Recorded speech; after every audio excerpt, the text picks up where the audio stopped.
E a gente vai continuar falando de sonegação.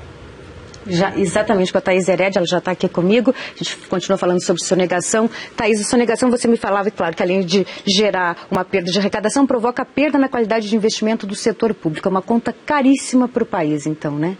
Ana, assim, infelizmente, né, você vê, a gente até agora, o sonegômetro, que eu adorei essa ideia, eu acho que é super importante a gente ter a clareza sobre o que acontece no Brasil. O impostômetro surgiu mostrando quanto que a gente já pagou de imposto, mas faltava o sonegômetro, né, porque é o contraponto dessa conta. Olha, esse programa, esse enorme programa de concessões de rodovias, ferrovias e portos que o governo está fazendo, a expectativa é arrecadar até 150 bilhões de reais para construir mais de 7 mil quilômetros de ferrovias, enfim, reformar aí mais de 5 mil quilômetros de rodovias.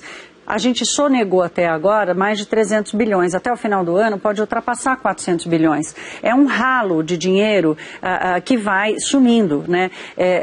O procurador que nos falou aí um pouco do sonegômetro falou muito desse imposto caro, né? Que a sonegação acaba virando um imposto para a classe menos favorecida da população. Mas hoje em dia quem mais sonega no Brasil são as empresas, depois o comércio e o serviço. Por isso é tão importante, por exemplo, esse instrumento da nota fiscal, porque a nota fiscal é a gente devolver aos empresários, né, aquela retenção que o assalariado tem na conta direto, porque o imposto de renda, por exemplo, de quem tem carteira registrada e tal, ele sai direto da fonte, não tem nem como você imaginar de negociar isso. Então, a nota fiscal, por exemplo, é uma medicação importante contra essa sonegação. Agora, ela tira sim, um fôlego importante do governo, do setor público em investir. Thaís, você falou aí de 300 bilhões, né, que são sonegados. Esse número é muito grande, inclusive é maior que o PIB de todos os estados brasileiros, sem ser Rio, São Paulo e Minas. Quer dizer, é um absurdo a quantidade de dinheiro que é sonegada, né? Agora, a gente sabe que o Brasil é líder em vários aspectos no mundo, como, por exemplo, taxa de juros, né, que todo mundo sempre fala. A gente é líder também em sonegação. Como é que está a nossa situação em relação aos outros países? Raquel, essa liderança a gente tem que dar graças a Deus que a gente não tem, mas isso não significa que é legal, não. Olha, aqui na América Latina, os campeões aí de sonegação, por um critério utilizado até pelos sindicatos procuradores da Fazenda e pelo IBPT, que é o Instituto Brasileiro de Tributos, Bolívia, são os países Bolívia e Venezuela. O índice que eles utilizam é assim, 25%, pelo faturamento das empresas. Então, aqui no Brasil, o índice de sonegação chega a ser 25% do faturamento das empresas. Na Bolívia e na Venezuela é 40%. Agora, em comparação, o Chile, que está aqui do lado, é de 15%. O México é mais do que nós, é 35%. Agora, não é importante só ver esse número, não. A gente tem que ver, na contraponta, qual é a carga tributária, né? De novo, vem a comparação aí entre o imposto que a gente paga e os impostos que são sonegados. A carga tributária no Brasil é de 36%, mais ou menos, fechou nisso no ano passado.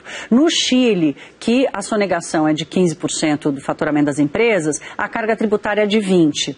Se a gente for para a Suécia, por exemplo, os países ricos, Suécia, Dinamarca, os países da OCDE, que é a Organização dos Países Ricos, a média desse índice sobre o faturamento das empresas é de 7%. Na Suécia, o imposto é de 49%. Então, essa relação entre a carga tributária muito alta e a sonegação muito alta, também ela acaba não se sustentando, não fica de pé essa tese. Então, a gente não é campeão nem de taxa de tributos e nem de sonegação. Mas o equilíbrio entre o que a gente paga e o que a gente recebe de volta, ou o que o país acaba sonegando, ainda está muito ruim. Thaís, a forma de cobrança dos impostos também é muito complicada no Brasil, né? A quantidade de impostos também é uma quantidade absurda. Essa reforma tributária sai ou não sai, hein? Ixi, Luciano, não valendo milagre. Já respondeu, né? Ixi.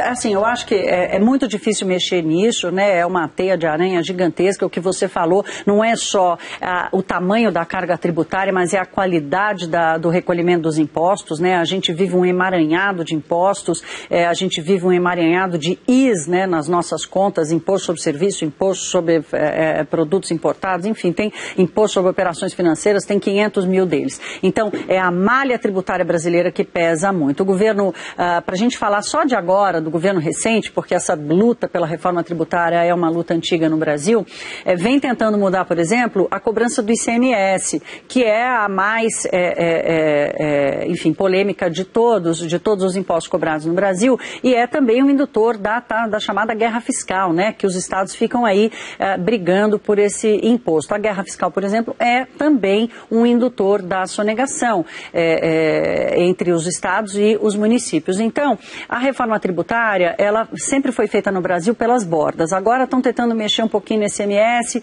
os estados forçam a barra, volta. Vão mexer no ISS, força a barra, volta. Então, isso não significa que não tem que parar de lutar, não. A simplificação da cobrança do imposto também tem tudo a ver com a qualidade da arrecadação.